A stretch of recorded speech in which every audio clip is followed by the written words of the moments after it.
Buenos días, buenas tardes, buenas noches, buenas madrugadas, indistintamente en qué parte del planeta Tierra te encuentres, bienvenido y gracias por estar allí una vez más. El día de hoy va a ser un episodio largo porque voy a estar estrenando varias secciones donde voy a hablar sobre mi situación como migrante y mi visualización, y voy a ir conversando en distintos programas sobre esta situación, la cual pues quizás empatice contigo. Pero no voy a hablar mucho porque ya es bastante lo que va a durar el programa. Vamos a estar haciendo nuestra sección de divagando, que es con la que comenzamos normalmente. Vamos a estar haciendo un checkpoint de mi trabajo profesional, poniéndote al tanto de cómo van las cosas, y sobre todo porque hay algo importante sobre la Asociación Venezolana de Quiroprácticos. Si te interesa, quédate porque probablemente te va a interesar.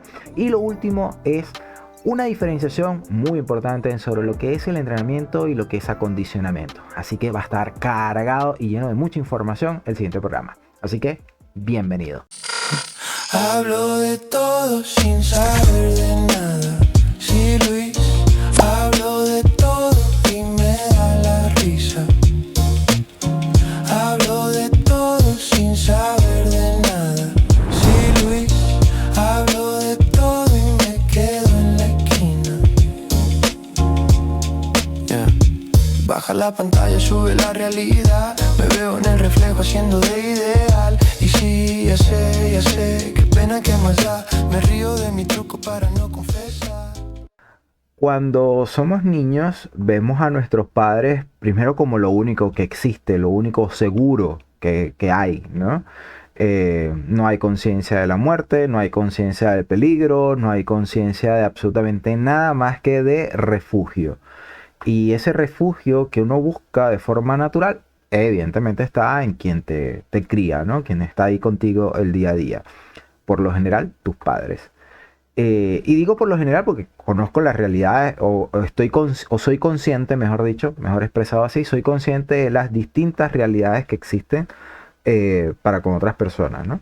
Pero bueno, no voy a andar ahí porque no es un tema que me compete a mí, ni el que yo tengo experiencia. Afortunadamente, crecí con ambos padres.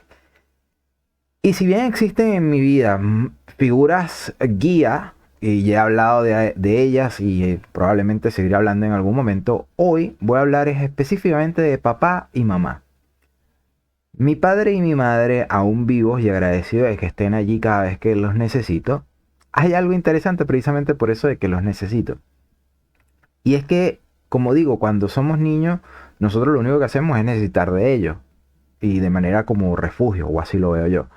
Luego, cuando vamos creciendo, vemos como que es la única verdad y el único criterio que existe con respecto al resto del mundo. Me explico, cuando no sabes algo, a la única persona que tú le crees lo que te dice es a tu papá, es a tu mamá. Si recibes algún tipo de teoría u orientación y tienes algún tipo de duda, pues básicamente lo que diga papá y mamá, entonces eso es, sin cuestionar absolutamente nada.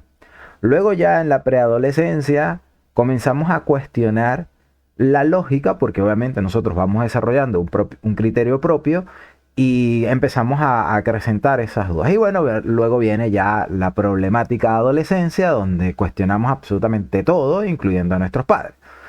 Y ya ahí se acaba el esquema de, bueno, lo que ellos digan porque son tus padres y ya, sino por el contrario empiezas a ver, exista o no razón, errores. Que aquí es donde viene el tema. Claro, cuando somos niños te das cuenta que tienen la más mínima grieta de fallo, entonces empezamos a creer que todo lo anterior también está mal y que todo lo que hacen en la vida adulta como nuestros padres está mal y que no nos dejan a nosotros ser, ¿no? Eso está claro. Así es. Todo el que haya pasado por la adolescencia, el que tenga hijos adolescentes, el que esté consciente de su comportamiento adolescente, sabe que es así. Pero específicamente con papá y mamá sucede algo impresionante. En todos los casos he visto que esto tarda más o tarda menos, pero sucede. Y es que pasa de ser de ese padre enemigo de la adolescencia a ser el padre guía que tú deseas que te guíe, pero que aprendió a respetar tu camino. Entonces hay como ahí lo hago o no lo hago, le pido ayuda o no le pido ayuda. Hay quienes sí lo hacen, repito, mucho más rápido y no tienen ningún problema, ningún trauma, ningún tipo de dificultad y lo hacen. Y hay otros que les cuesta más. Y que no siempre es igual la relación tanto con el padre como con la madre, ¿no? O sea, hay diferencias también. Pero lo cierto es que en mi caso, siendo esta la realidad y siendo esto lo que pasó, pasa a otro nivel. Y es el nivel en donde ya existe una complicidad entre padre, madre e hijos. Es decir, el hijo se convierte en un amigo, un compadre, un compañero, un socio de algo en la vida, ¿no? O sea, a ver, si tienes una empresa, probablemente ya no es tu papá, el jefe, guía, que, ¿sabes? En este tipo de relaciones familiares empresariales, sino donde simplemente es tu socio y tu voz incluso prela, ¿no? Para tomar decisiones. Es más escuchada a la hora de tu criterio, tiene mayor valor por la experiencia que hayas adquirido y tal, y quizás él, por ser más conservador, no lo tiene así. O en el caso de la madre similar, tu madre tiene cierta experiencia que tú no, y aún así prefiere que seas tú quien tome decisiones en función de lo que tú ves, tu visualización y tal, y no lo que ya está establecido. Eh, Sin embargo, yo creo, porque no tengo certeza ni la voy a poder tener nunca, de la diferencia que hay entre la relación padre-hijo, madre e hija.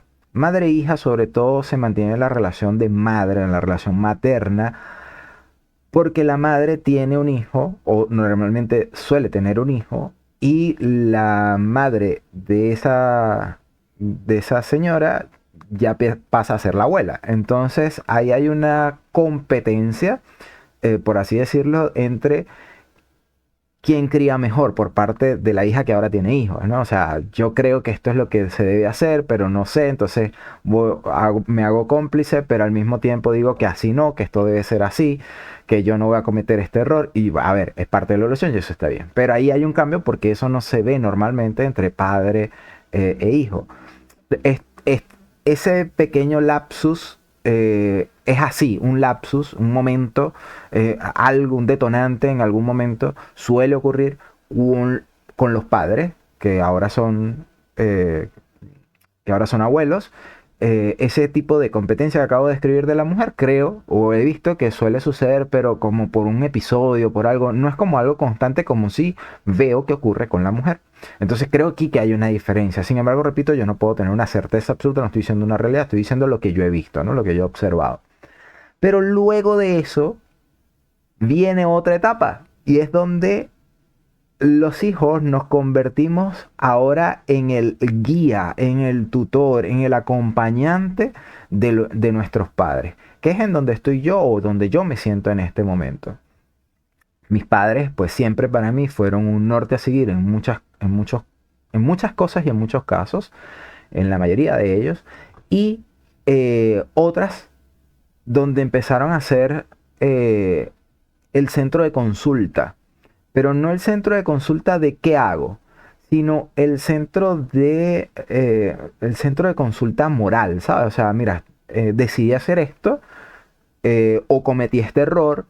¿Cómo lo hago? O sea, yo siempre he tenido afortunadamente una grata y libre comunicación para con mis padres. Sin embargo, desde hace un tiempo para acá, primero fue con mi mamá, luego con mi papá, que empezamos a tener una conversación más de lo que yo estoy haciendo no es lo que importa, sino cómo hago esto para que te beneficie a ti. Me explico. Todo lo que nosotros hacemos como hijos, así lo veo yo, eh, no deja de afectar de una u otra manera, por decir afectar, no deja de impactar de una u otra manera a nuestros padres, ¿vale? En la mayoría de los casos, pero hablo específicamente del mío. Todo lo que yo haga afecta de alguna forma a nuestros padres. Entonces, a veces somos conscientes de ello, a veces hacemos cosas, o a veces hago cosas, mejor dicho, intento no generalizar, disculpen, pero en ocasiones intento hacer cosas, no intento, en ocasiones hago cosas en donde intento mantener la conciencia de que todo lo que yo haga va a afectar a otros, pero principalmente a mis padres. Y aunque ellos no estén conmigo, no estén conviviendo conmigo, Ese es mi pensar, ¿no? Y bueno, hay un orden, digamos, jerárquico, por decirlo así, para con mi familia. A todo esto lo que digo es que llega un momento en el que todo eso cuanto yo hago, ¿cómo les puede ahora colaborar? Y no desde el punto de vista material, sino también emocional. Se sentirán orgullosos, se sentirán bien, se sentirán tranquilos, se sentirán en paz. Y aunque ellos siempre me digan, todo lo que tú hagas a mí me hace sentir orgulloso, a ver, hay cosas que evidentemente a nosotros no se nos borran y a mí no se me borran, que hemos hecho en el pasado donde no los hemos hecho sentir bien. Y puedo estar hablando de cuando éramos niños, pero eso queda marcado, repito, por lo menos para mí. Entonces hay como un compromiso moral de siempre hacer las cosas de la mejor manera para que ellos se sientan orgullosos y se sientan bien. Pero por otra parte es que entiendan que nosotros estamos bien, porque yo entendí que en medida en que nosotros estemos bien, ellos se van a sentir bien. No dejan de ser padres y hoy en día lo vivo. Y es que uno no deja de preocuparse por el bienestar del otro, ¿no? O sea, por el bienestar de esos hijos. Y, oye, ¿cómo estás? ¿Cómo te sientes? ¿Cómo te sientes hoy? Si comiste hoy, si no comiste hoy. Pero no podemos estar encima porque ya no son el bebé. Entonces, claro, es difícil. Y en estos días he escuchado a una señora gratamente en una de estas redes sociales. Me apareció algo y me pareció interesante. Donde ella hablaba rudamente de cómo a ella le costó entender que como madre tenía que dejar ser al hijo. Y aunque esto suene a cliché, porque estoy seguro que todos los hemos escuchado, es difícil trabajar como madre. Hoy lo entiendo, obviamente yo no lo he vivido, pero lo entiendo, lo veo, es evidente que a la madre le cuesta no ser una madre invasora, no ser una madre sobreprotectora. En lo particular, afortunadamente, yo no sufro de eso, no he sufrido de eso. Y si mi mamá lo siente, pues lo ha sabido disimular muy bien. O ella lo hizo, no sé, de verdad que no tengo ni idea de cómo, por qué o qué, pero en cuanto a ella, nunca ha sido para con ninguno de nosotros una madre invasiva. Somos tres y no hemos sentido tal cosa. Por el contrario, nosotros quisiéramos que ella a veces se involucrara más. Y en este momento, tanto como con mi papá como con mi mamá, yo entonces paso a sentirme, repito, esto es como una gráfica escalonada de las diferentes franjas de sensación que uno tiene como hijo para con sus padres. Y todo lo descrito que dije al inicio, ahora asumo el hecho de sentirme como un tutor, que no es solamente cómo se sientan, saber que se sienten bien, sino estar al pendiente de que estén bien, ¿vale? Y aquí yo quiero hacer un alto. Yo sé que mucha gente, y es el común, por lo menos en Latinoamérica, de estar al pendiente de tus padres en todo el sentido de la palabra. Pero siento que hay muchos hijos que toman esta situación con una responsabilidad que, a mi juicio, no es correcta. Y es el hecho de convertirte en el padre de tu padre, en la madre de tu madre, o en el padre de tu madre, o en la madre de tu padre. Tú me entendiste. Y no, yo no dejo de ser el hijo. Y yo tengo una vida. Y mi vida, para vivirla digna y dar el ejemplo a quienes vienen, es tratar de resolver por mí mismo todas las situaciones. Con mi mamá, que ha sido una persona que, ojo, no es que no estemos al pendiente, no es que no nos querramos, no es que sí, pero ella tiene su vida. Y me he dado cuenta de que esto es difícil de que la gente lo logre entender o aceptar. Puede que lo entienda, pero no lo acepta, no lo reconoce.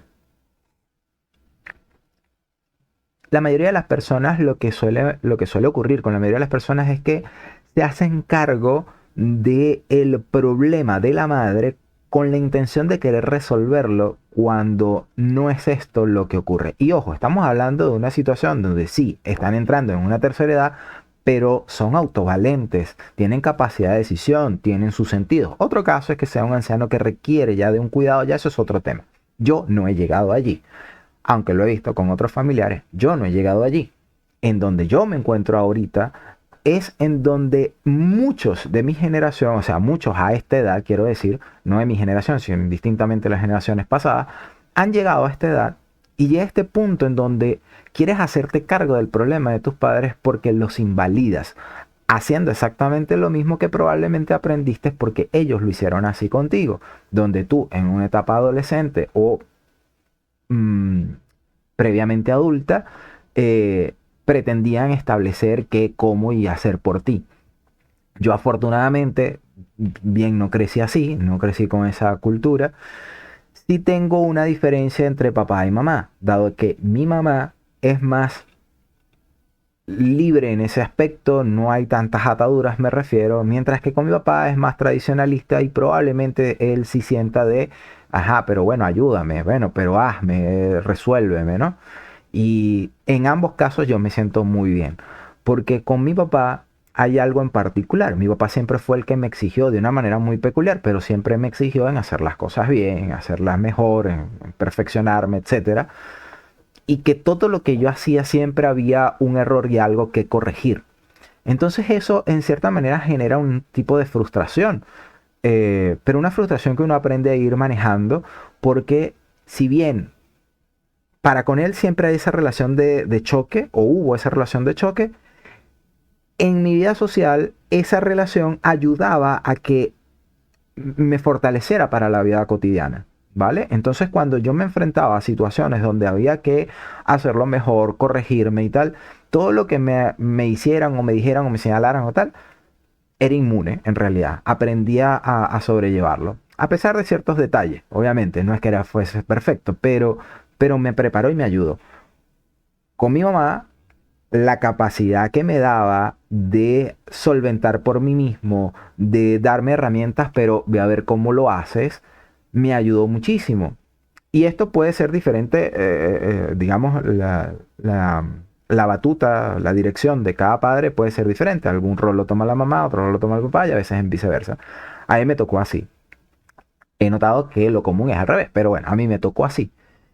Y mi mamá ciertamente es más, resuelve tú, yo no me meto mucho. Pero no deja de ser mamá, no deja de ser la parte emocional, no deja de ser la parte materna, femenina, ¿ok?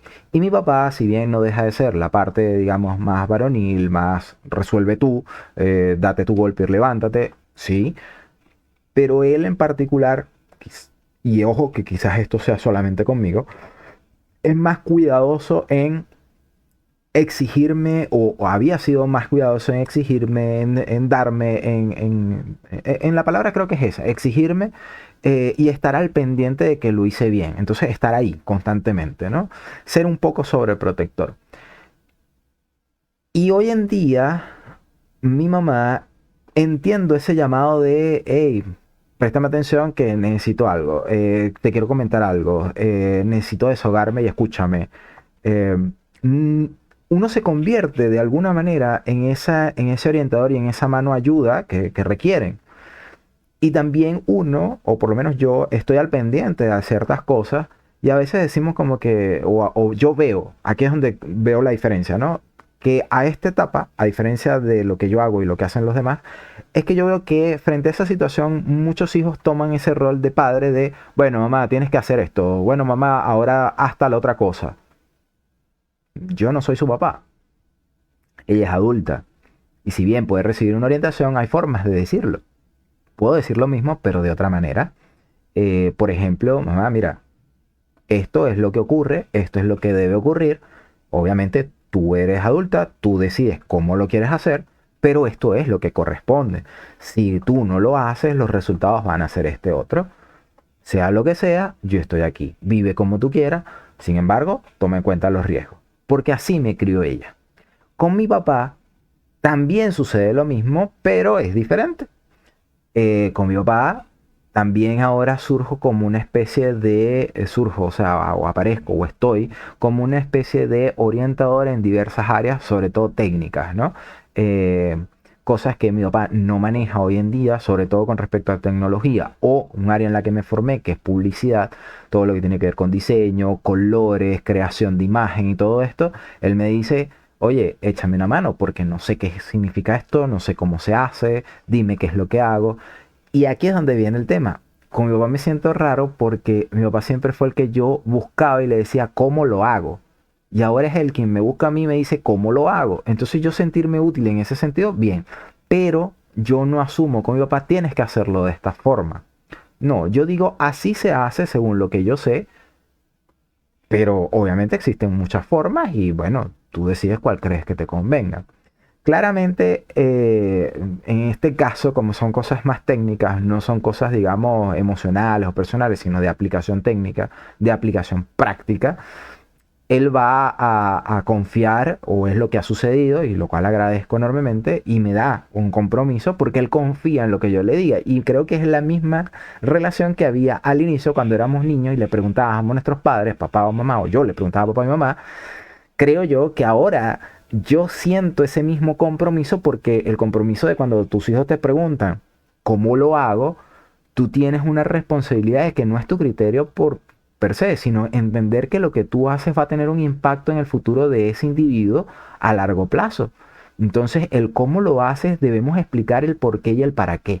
Esa es mi conclusión, ¿no? Como padres y como hijos, entender que no tenemos por qué obligar a nuestros padres a hacer según nuestro criterio, sino establecer la claridad de nuestro criterio, expresar nuestro sentimiento, nuestra preocupación, pero entender que ellos son libres de decidir y no negarles esa decisión, porque se dan dos cosas. Una, o se vuelven dependientes y más invasivos de tu privacidad y no te dejan vivir, y eso es una triste realidad, o simplemente les estás coaccionando la posibilidad de ellos ser y se corta cierta comunicación por parte de los padres hacia los hijos para no preocuparlos o para que no se molesten, no quiero que me vayas a estar regañando, no quiero que me... Y es exactamente la misma actitud del adolescente que no le cuenta nada a su padre porque el padre está ahí encima. Entonces creo que sobreproteger a los padres es un error cíclico y suele ocurrir, creo yo, cuando es el padre el que educó a su hijo en la práctica a sobreprotegerlo. Me gustaría saber qué opinas tú con respecto a eso, si tú eres de los que sobreprotege a tu padre, si lo ves bien, porque bueno, cada quien tiene su criterio, su realidad, y yo te he expuesto la mía. Me gustaría conocer cuál es la tuya, tu razonamiento y poder entender otras realidades, así que déjamelo ahí en los comentarios, que para eso es esa casilla.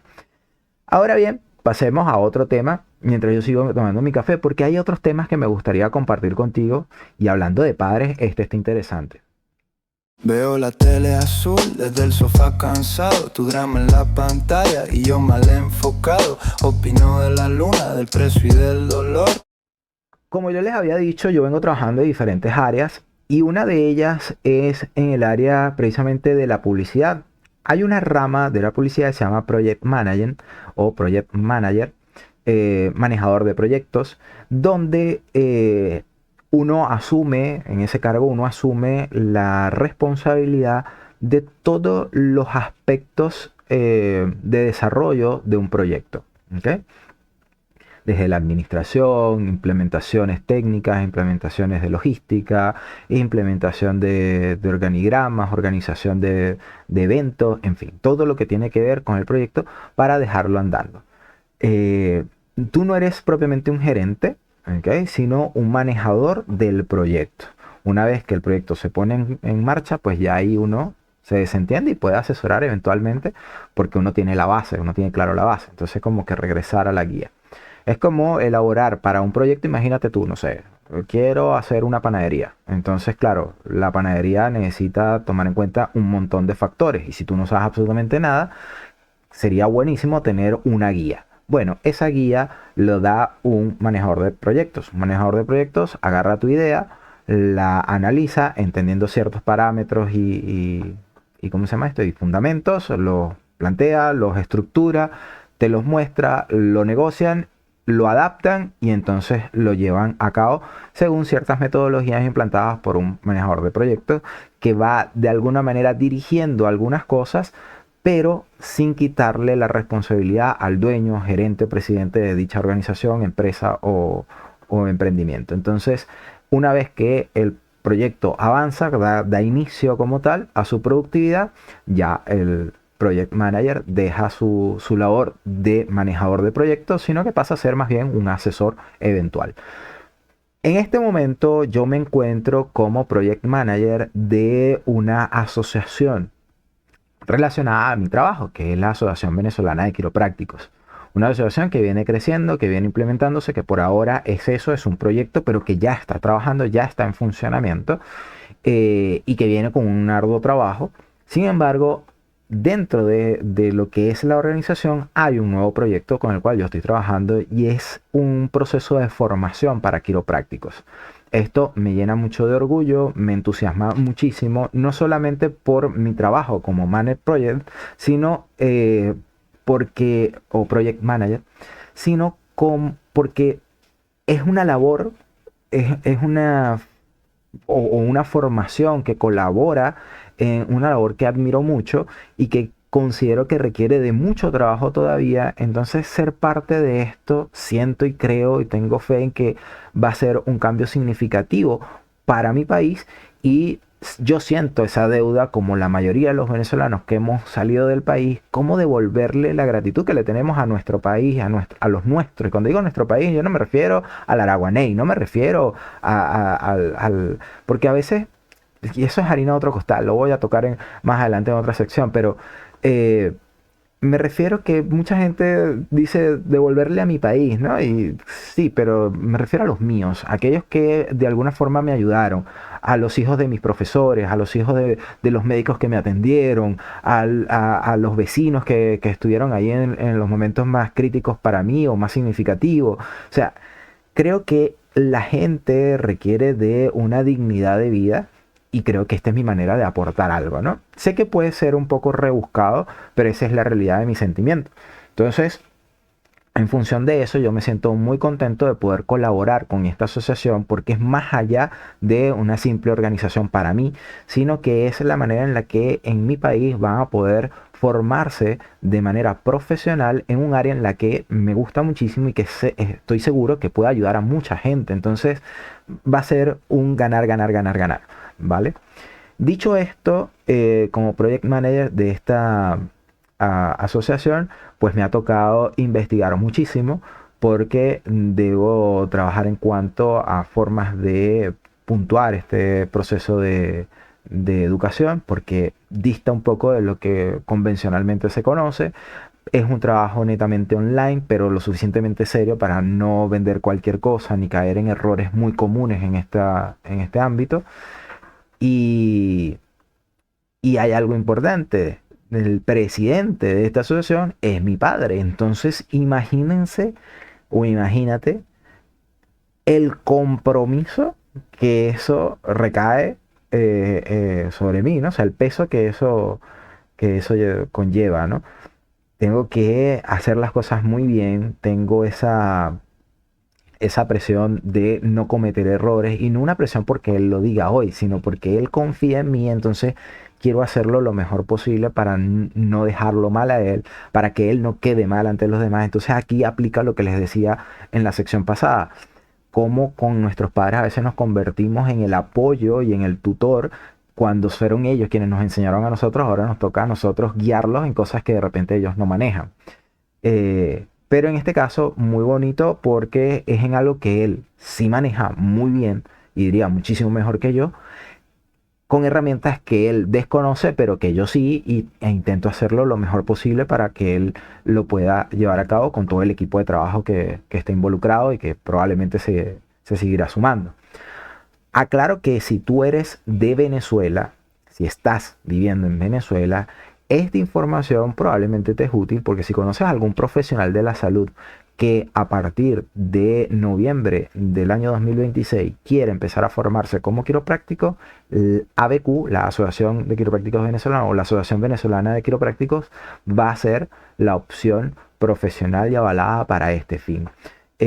Porque hay algo importante y quiero dejarlo en claro y con esto cerrar esta sección. La formación de quiroprácticos a nivel mundial es una formación académica universitaria, una carrera que lleva 5 años. Sin embargo, en Latinoamérica hay vacíos legales, hay una situación de ausencia crediticia o aval académico de esta formación. Entonces, los profesionales de la salud y conocedores de la materia han venido trabajando en los diferentes países, México, Colombia, Argentina, Chile, Venezuela, para poder mejorar o formalizar esto de la manera en la que se pueda.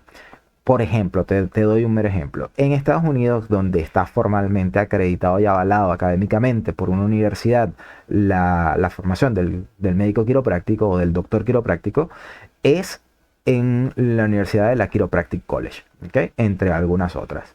Una carrera que lleva 5 años, una carrera donde sales profesional, donde incluso puedes especializarte posteriormente, en fin.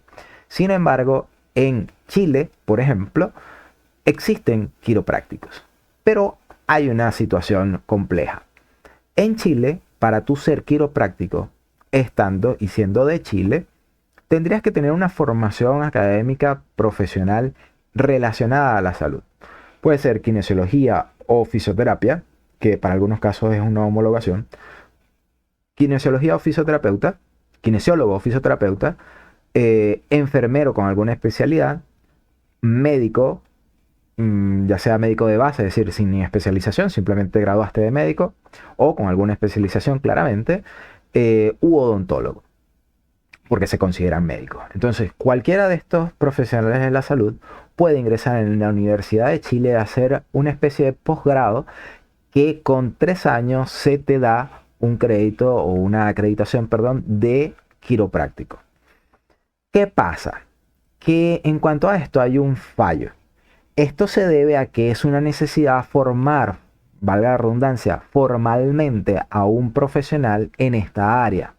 Pero al no tener, digamos, todo el compendio que realmente requiere una universidad de esta magnitud para formarse como quiropráctico, es un poco, no quiero usar la palabra mediocre, pero no es completo, ¿vale? No queda a media. Es lo suficientemente amplio para tener una idea básica, pero no te forma como quiropráctico, sobre todo por un tema de filosofía quiropráctica, ¿vale? Porque la quiropráctica dista mucho de la visión médica convencional.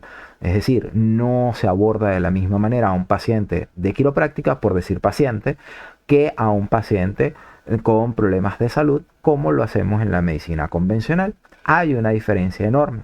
Partiendo de allí, la formación cambia y si eres un profesional médico, entrar en el ámbito o entrar en el mundo de la quiropráctica puede ser un choque de visión, de abordaje, de visión profesional, porque o haces una cosa o haces la otra. Y no estoy diciendo que vayan peleadas, pero si eres odontólogo no eres ginecólogo, o sea, tienes que abocarte a lo que haces y el cómo lo haces, o sea, son cosas diferentes, pues aquí es exactamente lo mismo. Y la diferencia principal es que el quiropráctico no trata a enfermos, ¿vale? Puede tratar a personas con enfermedades, pero no trata la enfermedad, trata al paciente. Y el paciente, la diferencia de esto es que yo no voy a pretender curarte como quiropráctico, mientras que el médico no trata al paciente, sino a la enfermedad y la erradica o la trata o la cura o la extirpa, pero no se aboca al paciente. Por eso las especialidades se concentran en la enfermedad. Y esto no va en contra de que dicho médico ocasionalmente, eventualmente, trate al paciente con otra índole, pero tendría que ser multidisciplinario, porque imagínate a un oncólogo que está tratando un cáncer, sí, él va a tratar bien al paciente, pero su trabajo y objetivo no es el paciente, es el cáncer. Para eso tiene que recurrir a un equipo multidisciplinario y tener a un psicólogo, a un orientador, en fin, a todo el equipo que requiere el paciente. Porque la medicina abarca y atiende al paciente, pero el especialista atiende a la enfermedad. En la quiropráctica nosotros no atendemos a la enfermedad, atendemos al paciente. Y atendiendo al paciente nos referimos a que físicamente existe una regulación en nuestro organismo que nos permite equilibrar o reequilibrar las funciones naturales de nuestro cuerpo para sanar. Y eso es lo que nosotros hacemos, adecuarlo para que esto ocurra a través de lo que se ha estudiado gracias a Palmer, considerado padre de la quiropráctica, y sus métodos, y existen varios, y hoy en día especializaciones, y esto es lo que se estudia. Entonces son filosofías distintas, son abordajes distintos, que es lo que requiere la formación profesional de un quiropráctico. Y esto es principalmente el objetivo de ABQ, de la Asociación Venezolana de Quiropráctica, y muchas otras organizaciones a nivel latinoamericano, pero a la que a mí me corresponde hablar, colaborar, es esta. Y yo más adelante te voy a seguir hablando en otros episodios te voy a seguir hablando de ABQ y cómo vamos a esto, porque esto es Checkpoint. Entonces, nada, un espacio donde yo te comparto, me expreso, me desahogo un poco y te pongo al tanto de cómo van las cosas. Así que si te interesa este tema, ya lo sabes, deja tu comentario por allí. ¿Qué te gustaría saber sobre este tema u otros relacionados a mi profesión? Y con mucho gusto yo lo leo y te respondo. Dale me gusta, comparte, porque hay gente que probablemente le interesa. Pero vamos inmediatamente a otra sección. ¿Te parece? Pero en mi propio cuarto se me pierde el control. Me río de mí mismo, me queda mejor así. Tengo respuestas rápidas para no hablar de mí. Una de las cosas que a mí me encanta, como lo dije relacionado a la sección anterior, es la tecnología. Sin embargo, yo no soy un friki de la tecnología, no llego allí. Pero sí me gusta estar al tanto, tratar de estar ¿cómo se llama? Al pendiente de las cosas que requiero. Quizás no en lo último en noticias, en la última moda o... No. Y hay cosas que definitivamente no entiendo. Porque como no las empleo, no las uso, no tengo nada que ver con eso, pues me informo, manejo información o cultura general, pero hasta allí. Ahora, si tiene que ver con computadora, intento estar al día. Y digo intento porque va muy rápido y obviamente estoy haciendo otras cosas que pues me impiden dedicarle más tiempo. Y la razón es porque mi hobby, como ya tú de seguro lo sabes, es tener videojuegos. Pero quería hacer un comentario. Y es que en estos días escuché a alguien diciendo que este tipo de juegos, ay, es peligroso por X, por Y, por Z. Mira, todo lo que tú quieras en la vida le vas a buscar un lado negativo, porque lo tiene, seguramente. Eh, Eso es sí o sí, eso es un facto. ¿Ok? Todo en la vida tiene un lado negativo, todo. Eh, por eso existe esta dualidad, ¿no? Que conocemos como el yin y yang, si lo has escuchado, ¿no? Todo tiene su parte positiva y su parte negativa. Y dentro de la parte positiva, aún así, hay algo que probablemente no cuadra. Y dentro de la parte negativa, no todo lo es y siempre hay algo salvable. Entonces, esta dualidad creo que cabe para todo. Dicho esto, cuando alguien empezó a decirme que dentro de mi hobby había muchos aspectos negativos y tal, yo dije, mira, yo no sé, yo veo más cosas positivas y es en donde me concentro y lo negativo que tú mencionas, por lo menos a mí no me afecta, estoy claro en algunas cosas y ya. Creo que no hay que ser tan dramático en ello. Pero cuando le dije que para mí era mucho menos peligroso que otros hobbies que he tenido en la vida y que existen y que mucha gente lo practica, empezó a decir así como que, primero entender que es hobby. Hobby es algo que yo hago por deporte, que yo hago por distracción, que hago por relax, que hago sin un interés económico, productivo, monetario específico. Simplemente lo hago para divertirme, ¿vale? Para pasar el rato, para hacer higiene mental, ¿ok? Y cuando decimos higiene mental, a veces creemos que es ese espacio de relax y meditación donde tú te desconectas y vives todo zen. No. Créeme que no es así. Porque si tú, por ejemplo, ves a tu esposo, hijo, marido, primo, hermano, viendo un partido de fútbol que le apasiona, donde él no juega en lo absoluto, de hecho, corre una cuadra y se cansa, pero se apasiona por el fútbol, se conoce todas las reglas, árbitros, jugadores, en fin, y lo ves apasionado en el fútbol, tú no lo ves en un estado zen. Tú lo ves pegando gritos, armándole un rollo y un pleito al árbitro, al jugador, que eso no se hace así, ¡ah! Y aquellos gritos. Y tú dices, ¿cómo eso lo puede relajar? Sí, mentalmente sí lo relaja, porque se desconecta totalmente de las preocupaciones reales que dependen de él para evidenciar algo que no depende de él, pero donde sus emociones las puede expresar libremente sin repercusión aparente. Cuando digo entre comillas, porque no todo el mundo es así, pero bueno, es la mayoría de los casos, ¿no? Entonces, eso de que un hobby tiene que ser zen, no. Y esto es parte de lo que me criticaba la persona sobre mi hobby. Y mi hobby no es más que un videojuego shooter, un videojuego de guerra y disparos, donde uno, como lo expliqué en el video anterior, uno tiende a complicar, o mejor dicho, tiende a tratar de resolver cosas muy complicadas, eso es lo que quiero decir, porque es complejo.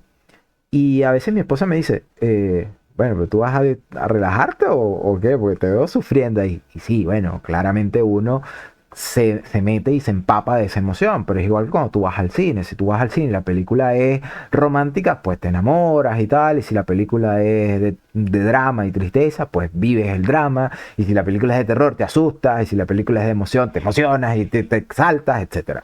Entonces, a ver, cuando tú vives algo, lo vives intensamente y mientras más intensamente lo vivas, más positivo es, más relajante es de cierto modo, porque es drenante por lo menos. ¿Okay? La palabra relajante quizás no sea la correcta, sino que es drenante. Tú drenas allí con cualquier tipo de emoción, pero drenas.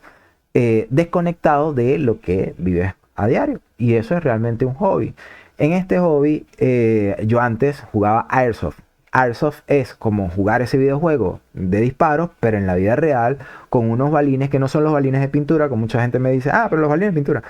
No, es mucho más peligroso incluso porque son unos balines que su impacto, a ver, los de pintura también pueden generar daño dependiendo de la distancia y la potencia que tenga el artefacto de disparo, ¿no? Pero en este caso son réplicas de armas que son idénticas a las reales, ¿ok? En todos sus modelos y existencias. Pero en vez de disparar una munición real de fuego, lo que dispara es un balín de plástico muy chiquitito que genera un impacto considerable. ¿Ok? Y tú te dirás, ¿y cómo eso puede ser divertido? A ver, lo divertido no está en pegarte el balinazo. Lo divertido está en recrear un escenario donde te exija físicamente todo lo que te exige, o se le exige, o se le puede exigir a un elemento militar, a un soldado.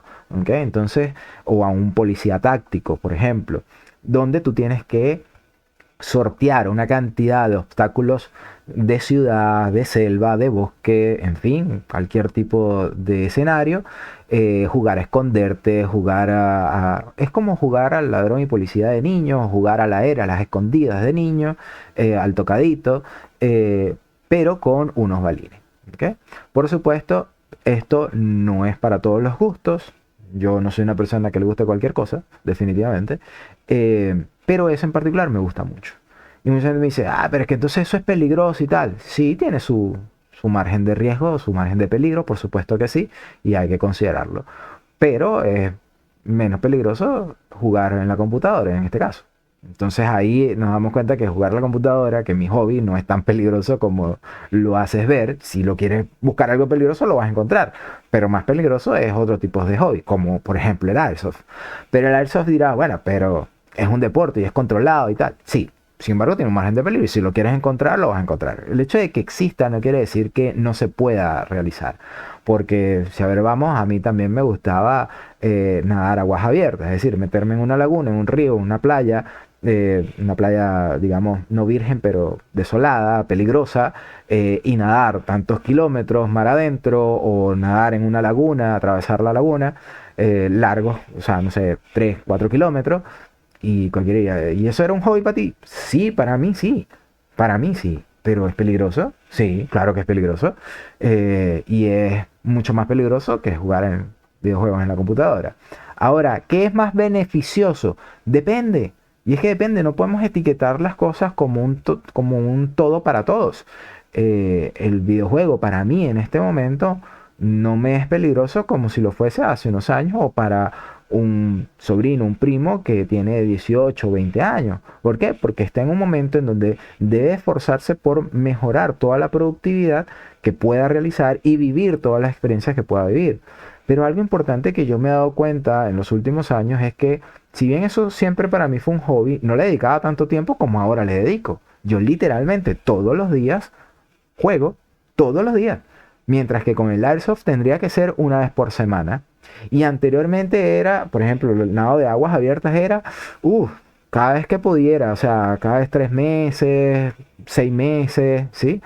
Y otro hobby era irme a montar a un ring, pelear, ¿ok? Ya sea capoeira, ya sea kickboxing, ya sea karate, ya sea pong fight, ya sea lo que fuese de lucha, a mí me gustaba y ahí estaba. ¿Okay? Con poco, media preparación, aunque ya yo tenía una preparación constante, o sea, he tenido y he mantenido una preparación constante, pero digamos, para esa competición no lo hacía con esa preparación que normalmente lo hacen los grandes atletas, sino que lo hacía porque era mi hobby. Entonces, eso era más peligroso todavía y lo hacía más constante. Entonces, ¿cuándo hacer qué? Eso depende de cada quien, depende de las prioridades de cada persona, depende de la disposición que tenga cada persona y por supuesto que sea consciente de las consecuencias de lo que está haciendo. ¿Qué consecuencias tengo yo hoy de poder hacer esto todos los días? En realidad, negativamente, muy pocas. Eh, Anteriormente no creo que me hubiese podido dar el tiempo, nada, absolutamente nada, ni el tiempo, ni el dinero, ni absolutamente nada, nada, nada. No habían las condiciones para eso. Entonces, esto va a depender de muchos factores.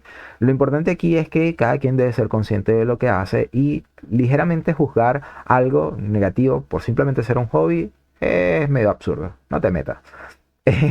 No sé qué opinas tú. Y por supuesto, como siempre, me gustaría leerte. Cuéntame si tienes algún hobby que practiques, si haces algo, yo dispuesto a escucharlo. Mientras tanto, pasemos a otra sección. Tengo mil teorías para esquivar verdad, un chiste en la garganta y un nudo en la ciudad. Miro por la ventana sin querer mirar, la gente va tan seria, yo me pongo a improvisar. Hoy quiero estrenar esta sección que se trata de mi visión como migrante o lo que opino de la migración. En una oportunidad hablaba muy ampliamente, hay un programa, si quieres lo vas a ver, de la situación venezolana y el migrante. Pero hoy quiero hablar de algo muy particular, muy cortito, y es el hecho de la adaptación del migrante. Es difícil, es muy difícil. Uno cuando migra se enfrenta a un... La lista es larga de cosas a la cual adaptarse, ¿no? Primero porque si migras, y hablo de adulto, hablo como adulto, porque pensándolo bien, si migras de niño, eh, no te adaptas, simplemente es lo nuevo, es lo que hay. Pero hablo de adaptación para cuando ya tienes una costumbre, para cuando ya tienes una manera de hacer las cosas y ahora hay una forma nueva, hay una manera nueva de comunicarse. Y ojo que a mí no me tocó aprender un nuevo idioma, que eso hubiese complicado un poco más las cosas, o sí, la hubiese complicado. Hubiese vuelto un poco más compleja, más tortuosa quizás, para mí. Y no para todo el mundo es fácil. De hecho, creo que para nadie es fácil ese proceso de readaptación, creería yo que es la palabra correcta. Porque ya tú estás adaptado a algo, a un clima, a una cultura, a una comida, a unos olores, en fin, y ahora te readaptas a algo totalmente nuevo y a veces totalmente diferente, porque pueden haber similitudes y eso lo hace más fácil. Por eso las migraciones cercanas son más llevaderas, pero cuando la migración es polarizada, o sea, totalmente diferente, ahí sí la cosa se complica. En este caso, yo que migré a Chile siendo venezolano, una de las cosas, son muchísimas, pero como te dije, voy a hacerlo muy cortito, una de las cosas que más me ha costado la readaptación es el clima. Y a ver, yo siempre he dicho, y si me conoces, sabes que yo soy team frío, como suelen decir, por etiquetar. Eh, pero evidentemente que eso, que a mí me guste algo, no significa que esté preparado para recibirlo y para estar con eso, ¿no? En este caso, el frío. Yo evidentemente tengo una composición fisiológica natural que no es para el frío. Ni mi color de piel, ni mis vellos, ni el color de mis ojos, ni la manera en la que proceso y digiero alimentos. Todo esto influye y aunque tú digas, estás haciendo como muy exagerado, no, no, esta es la realidad y esta es la razón por la que les es difícil más a unos que a otros poder readaptarse. A algunos se les hace más fácil porque están configurados para poder recibir ese tipo de cambios y otros sencillamente no. En mi caso, pues yo tengo muchas cosas que no hacen a eso, digamos, más fácil. En este caso, el clima. A mí me gusta el frío, pero yo prefiero el frío que el calor. Cada quien tendrá sus razones, pues yo tengo las mías también. Y para gustos colores. Ahí estamos claros y no pretendo establecer una discusión. Pero lo que sí es que el hecho de que a mí me guste el frío no significa que lo tolere fácilmente. Si bien es cierto, hay una curiosidad y es que el clima frío, o sea, cuando yo estoy en un ambiente muy frío, con viento, con bajas temperaturas, puedo percibirlo, pero no me vas a ver como que tengo frío. No, yo estoy normal, pero mi cuerpo sí lo percibe y empieza como que la piel a tullirse, como a tensarse, no sé cómo explicarlo. Sé lo que ocurre, ¿no? Pero intento ser lo más didáctico y gráfico posible. La piel como que se tensa tanto y la musculatura comienza a contraerse. Y frente a eso se me generan como agujetas, como dolores, como cuando has hecho mucho ejercicio y muy puntualmente me da una agujeta. Dependiendo de la postura que tenga, por supuesto, esto puede suceder en un lado u otro. Puede ser en la pierna, en la espalda, en el cuello, en el costado. Y me da así como que, tengo como mm, malestar. Y veo a todo el mundo y yo no estoy tan abrigado porque no tengo esa sensibilidad. Pero mi cuerpo sí, entonces lo tuyo. Y ahí es donde yo... ah. Por otra parte, el clima frío seco, porque no es lo mismo el clima frío húmedo que el clima frío seco.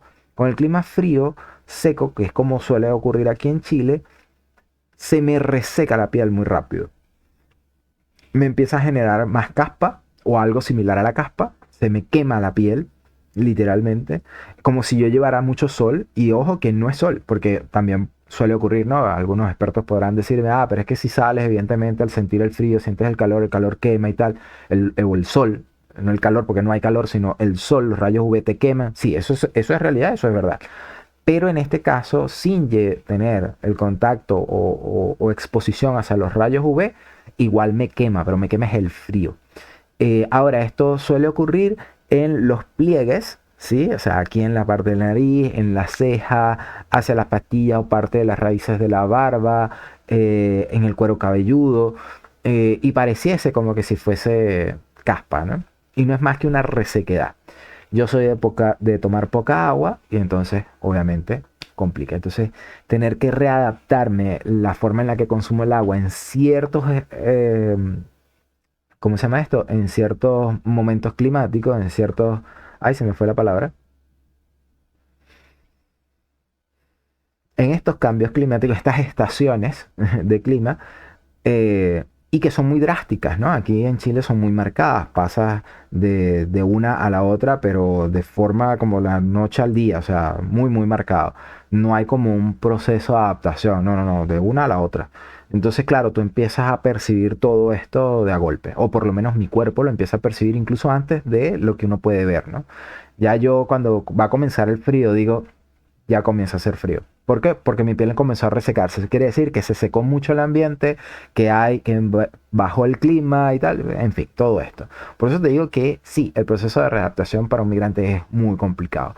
Si tú has migrado, me gustaría saber cuál de estos u otros ha sido tu complicación en este proceso de adaptación. Me causa curiosidad si lo ves tan complejo, si lo habías concientizado de esa manera o si no habías visto para nada estos procesos de readaptación que van más allá del cómo hablar o de la comida, sino que hay otra cantidad de cosas mucho más detalladas que causan un gran impacto. Mientras tanto, vamos con otra sección. Y suena tan bonito cuando lo digo mal, con traje de sarcasmo me queda bien fatal. Como te digo, yo anteriormente pues me preparaba atléticamente para para ser un atleta de alto rendimiento. Sin embargo, una de mis luchas constantes es hacer entender a mis clientes, o no es hacer entender a las personas, a quien crea lo que quiera creer, ojo, pero yo tengo un compromiso profesional y ese compromiso profesional es la reeducación hacia mis clientes. Y uno de ellos es hacer entender, dejar en claro, mejor dicho, que el proceso de adaptación físico para que funcione de manera óptima es diferente a un proceso de entrenamiento atlético. La diferencia radica en que cuando tú vas a entrenar para un objetivo atlético, tienes una competición contigo mismo, no necesariamente tiene que ser un campeonato, una competencia internacional con público, pero sí hay una competición, ¿ok? Normalmente las competiciones no se hacen para contigo mismo. Y aquí quiero hacer una aclaratoria. Cuando hablamos de competición es porque hay un contrario, ¿ok? Entonces, el récord, si bien tú puedes tener un récord, siempre hay alguien que está planteándose romper ese mismo récord y el proceso de competición es esa comparación de récord para con otro. Velocidad, fuerza, elasticidad, estilo, en fin, lo que sea que ocurra. Si tú, por ejemplo, alzas peso y hay una persona que alza más peso, ya entras como un estado de competencia y buscas alzar el mayor peso posible. Obviamente tienes que competir contra ti primero, pero siempre hay un punto de comparación de un contrario. ¿Okay? Eso es una competición. Por otra parte está el estilo de vida saludable y eso es otra cosa. Y lamentablemente hay un proceso en este momento, hay un fenómeno en este momento ocasionado por las redes sociales y es la desinformación. Y hay un estado que es el estilo de vida que tú tengas. Asumir que un estilo de vida es el mejor es un error en sí mismo. ¿Okay? Porque desde el momento que tú dices que es el mejor, ya estás cometiendo un error, ya de por sí está mal. Porque hay muchos estilos de vida que funcionan para cada quien y no todas las personas somos iguales. Y dentro de esos estilos de vida existen parámetros. Yo no puedo vivir o pretender que las demás personas vivan según un mismo parámetro porque no somos autómatas, no somos robots. ¿Okay? Tenemos capacidad de decisión, tenemos gustos, tenemos situaciones y escenarios diferentes, tenemos composiciones corporales, físicas, orgánicas y cognitivas totalmente distintas, formaciones culturales distintas, por lo que no existe un estilo de vida único que funcione para todos, ¿vale? Y es allí donde existe la diferenciación entre la competencia con un objetivo competitivo y el acondicionamiento, que si bien tiene en sí mismo un entrenamiento, no es un entrenamiento con una visión o metodología competitiva. ¿Okay? Entonces, lo que sucede es que suele confundirse ciertos términos porque son los mismos, pero en ámbitos totalmente diferentes. ¿Okay? Yo puedo hablar de ejercicio dentro de la composición de un acondicionamiento personal, que es como me gusta llamarlo. Puedo hablar de ejercicio dentro de una composición de entrenamiento competitivo o atlético, ¿vale? Y son diferentes, no estamos hablando de lo mismo, aunque usemos la misma palabra porque la palabra ejercicio tiene el mismo significado en ambos casos. Pero la palabra entrenamiento nos estaríamos refiriendo única y exclusivamente de manera genérica en cualquiera de los dos casos a ese proceso repetitivo que indistintamente el método, ¿okay? Y la pedagógica que se emplee para impartirlo, incluso, sean diferentes. Entonces, si yo voy a entrenar, yo puedo entrenar con un objetivo atlético o puedo entrenar con un objetivo de acondicionamiento. ¿Vale? La palabra entrenamiento en este caso es lo mismo, pero aplicada en escenarios diferentes. Y es aquí donde se da la confusión, porque hay gente que tiene un estilo de vida y que a través de las redes sociales ha pretendido vender que esta es la manera correcta en la que debes entrenar, pero aplicando cosas para un estilo de vida sano, pero le estás planteando acondicionamientos y tareas, entrenamientos de una vida atlética. Y es aquí donde está el error. No es sano si es atlético. ¿Por qué no es sano si es atlético? ¿Quiere decir entonces que el deportista y atleta está haciendo algo indebido? Sí y no. No es que esté haciendo algo indebido per se, sino que hay que entender que frente a un trabajo, ejercicio, entrenamiento atlético, competitivo o con aras, con vista competitiva, ocasiona un desgaste significativo en la repetición de ciertos trabajos, ¿okay? De ciertas tareas, de ciertos ejercicios. Mientras que las metodologías establecidas como entrenamiento para el acondicionamiento evitan el desgaste, ¿okay? Sino que por el contrario, alargan el buen uso de nuestra mecánica, principalmente, físicamente hablando. Entonces, es ahí donde radica la diferencia. Yo actualmente me encuentro entrenando con el objetivo de llegar a un cierto límite, digamos, a un estándar, no voy a decir límite, sino a un estándar competitivo, ¿okay? Y en este momento me encuentro en esa fase, ¿no? En un estado de entrenamiento competitivo. Sin embargo, el trabajo de acondicionamiento yo lo asumí así hace mucho tiempo, como un estilo de vida, el cual tiene una serie de ejercicios, pero que están destinados a tener un cuidado de salud y prolongar y alargar mi estado óptimo de funcionamiento. Sin embargo, estos chocan entre sí, porque al yo exigirme como entrenamiento para lograr un estándar atlético, estoy evitando mantener o prolongar mi estado funcional óptimo, porque estoy asumiendo límites de este estado óptimo, lo estoy sobrepasando para poder cumplir con un estado competitivo. Entonces ahí es donde hay un choque. Y este mismo choque ocurre con muchísima gente porque asumen orientaciones a través de las redes sociales, y voy a dejar esta anécdota para que se logre entender. Alguien por ahí me decía: Luis, comencé a hacer ejercicio porque quiero estar bien físicamente, y entendiendo y conviniendo que se refiere a un estado de salud óptimo, porque está peligrando su estado cardíaco, porque tiene un sobrepeso, porque quiere mejorar. Pero me dice: estoy haciendo esto con una orientación en TikTok. Para empezar, ya el hecho de que la orientación en TikTok es algo que no es incoherente, ¿okay? O TikTok no orienta, TikTok muestra, ¿vale? Y hay una diferenciación semántica importante. La orientación debe ser personalizada o consciente, y la conciencia de parte del espectador es relativa. Así que quisiera poder globalizarlo, generalizarlo en que para que una orientación pueda ser efectiva tiene que ser personalizada, entender a las dos partes, a quien orienta y a quien recibe la orientación. Cuando esto no existe, cuando no hay ese feedback, deja de ser orientación y solamente es una demostración. Entonces yo te puedo mostrar en TikTok o cualquier red social, te puedo hacer una demostración, pero la orientación tiene que ser adecuada a las condiciones de cada individuo. Entonces la persona me decía: estoy haciendo esto y tal, está bien. Yo no te puedo decir si está bien o está mal. Lo que la persona está haciendo está bien, pero él lo está haciendo para él.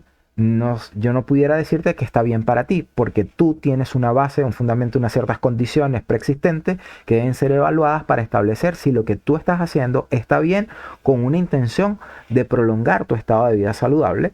Porque lo que yo estoy viendo ahí, y en la mayoría de los casos, son ejercicios para optimizar un estado atlético, no un estado de optimización de salud. Porque el estado de optimización de salud tiene que ser personalizado, dado que las condiciones son diferentes para cada persona.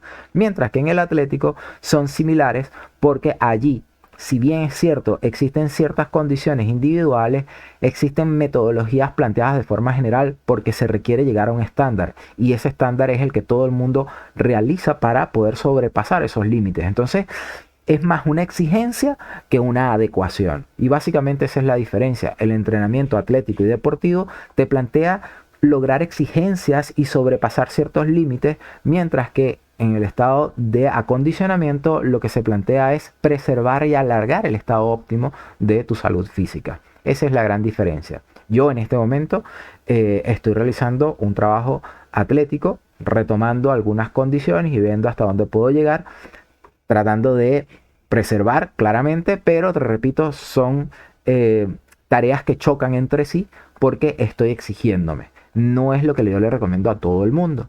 A todo el mundo lo que le recomiendo es primero acondicionarte, darte ciertas condiciones base, y si tú deseas realizar algún tipo de trabajo deportivo, está bien, pero sé consciente de que es deportivo y que eso te va a desgastar. Ahora, si tú lo que quieres es tener ciertas condiciones para tu estado de vida saludable, ahí la cosa cambia, porque tendrías que adaptarlo con un orientador, con una evaluación personalizada y con una adaptación a largo plazo, porque esto no es algo de hacer un entrenamiento. Se trata de, dentro de un estilo de vida que tú vas a adoptar, porque son nuevos hábitos, horarios, ejercicios específicos que van modificándose en función de tus capacidades, y que éstas vayan desarrollándose o tengas disminuidas, equilibrarlas, etcétera, pero no en un estado competitivo, sino en un estado de optimización y prolongación de la funcionabilidad anatómica que tú tienes. Por lo que ves, es mucho más complejo, pero es la que realmente requiere todo el mundo. Pero precisamente por ser tan complejo, es más fácil vender: haz estas 3 repeticiones y vas a estar bien, y tu corazón va a estar bien, y tus rodillas se van a sanar. No funciona así, lamentablemente, requiere de más. Si te interesa que yo hable más de esto, coméntalo y ya lo sabes. Dale me gusta, comparte, activa la campana, suscríbete. Ya tú sabes todo lo que tienes que hacer, porque YouTube no es nuevo. Pero si no sabes, pregúntame cómo hago para apoyarte y yo te doy la instrucción, ¿vale? Mira, de verdad, como siempre, súper, súper, mega, requete contra agradecido de que estés allí. Ya tú sabes que esto es un espacio donde yo me dedico un buen rato a compartir contigo y esto va a estar saliendo todos los domingos completo. Voy a hacer resumen, los resúmenes van a estar durante la semana, pero si quieres ver el programa completo ya tú sabes que lo puedes visualizar todos los domingos en mi canal de YouTube. Nos vemos en la próxima, un beso grande, bye bye. Hablo de todo sin saber de nada. Sí, Luis, hablo de todo y me da la risa. Hablo de todo sin saber de nada. Sí, Luis, hablo de todo y me quedo en la esquina. Yeah. Baja la pantalla, sube la realidad. Me veo en el reflejo haciendo de ideal. Y sí, ya sé, qué pena que más da. Me río de mi truco para no confesar.